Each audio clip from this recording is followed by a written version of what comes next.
what's going on? It's March 6th, and here are the picks of the day. So for today's picks, I'm going to be using reverse line movement. If you haven't heard of it before, just check out the description for a quick summary, but also just keep watching because I'm going to explain exactly how it works. So let's take this game, for example, with the Kings going up against the Lakers. You can see here that 79% of the public bettors chose the under. And whenever you have a big differential like this, where, the public really likes one outcome over the other, the bookmakers are going to adjust the line to make that outcome look less appealing. So for example, if at 239.5, which was the opening line, if, almost 80% of the public bettors really like the under, then they're going to make the under a little bit harder to reach. They're going to make the over look better. And so they drop the line from 239.5 to just 239. And what they're hoping is for more of a 50-50 split. They want more public bettors to start going with the over. They want to balance these out as much as they can. That's how normal line movement works. But then when you look at another game like Bucks versus Warriors, for example, where the line opened up at over under 230.5, and then 80% of the public really liked the over, and then they dropped the line down to 227, making the over look more appealing. That's kind of backwards. Normally, you would think that they would want to even these two out, but no, it looks like the bookmakers want people to continue clicking on the over, and they dropped the line all the way down to 227 to make the over look really, really appealing. Well, the reason reverse line movement happens is, it's when you have a difference of opinion between public bettors and then sharp bettors.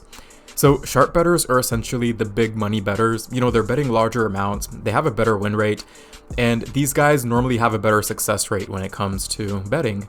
And so bookmakers know exactly who sharps are.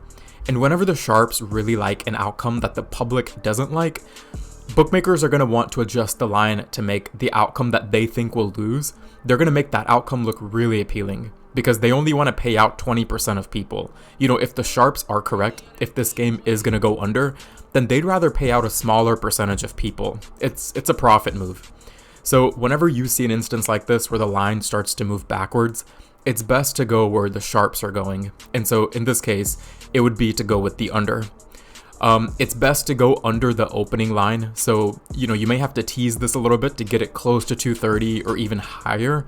That's going to be your best chances of success. But anyways, now that you know how reverse line movement works, I'm going to go through all the picks today that I found. If you haven't already, please consider subscribing. I'll be bringing you reverse line movement picks 4 to 5 times a week. So that's the only NBA pick that I really liked, but we do have a ton of college basketball picks. So the next game that I want to look at is Houston versus UCF. So in this game, it opened up at over under 129.5, and then almost 90% of the people really liked the under. And so they moved the line up to 130.5. And so if people were already betting the under at 129.5, they're going to love the under at 130.5. And it's clear that the bookmakers want to kind of clump together all the public bettors into this category. And so in this game, I would end up going with the over. I have a few more games. Let me go ahead and just command find these. So the next game is going to be, let's see if I can find it.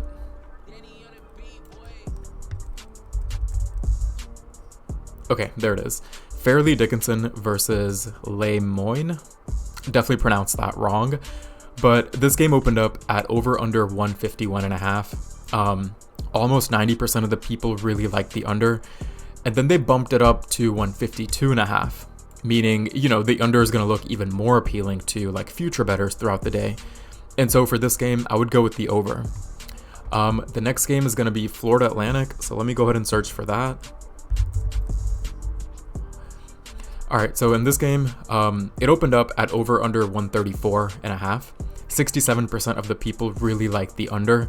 And so they moved the line up to 136.5. That's a pretty big jump, and that means that so many more bettors throughout the day are gonna start picking the under, and that just means that the sharps are going with the over. And so in this game, I would go with the over. And then we have one last game. There's so many games. Okay, it's gonna be Indiana versus Minnesota. In this one, it opened up at over under 149.5, and then 70% of the public bettors really liked the over. And so they moved the line down to 148.5, making the over look even more appealing. And so in this game, it's clear that the sharps are going with the under. And so I would go with the under. But yeah, that's going to do it for today's picks. These lines are going to adjust so much, so just be mindful when you're placing your bet. Just because if it adjusts too much, then you might be at another disadvantage, you know, and then it might be a losing pick. And also keep in mind that sharp bettors are just humans after all. They're just people.